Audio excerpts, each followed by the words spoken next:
નમસ્કાર. અમૃત બિંદુ.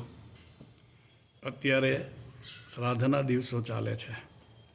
શ્રાદ્ધના દિવસો એટલે શ્રદ્ધાથી પિતૃઓને યાદ કરવાના દિવસો.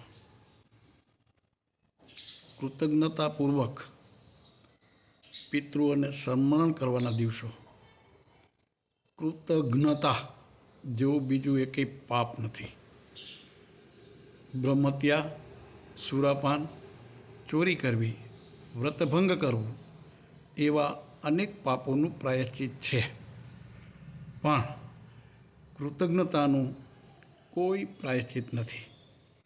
આવા ભયંકર પાપમાંથી આપણે બચી જઈએ તે માટે આપણા ઋષિઓએ આપણને શ્રાદ્ધના દિવસો આપ્યા છે.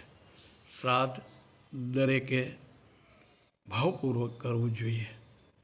શ્રાદ્ધના દિવસો એટલે પૂર્વજોને પરંપરા ટકાવવાના દિવસો. શ્રાદ્ધના દિવસો એટલે સાંસ્કૃતિક વારસાને જીવંત રાખવાના દિવસો.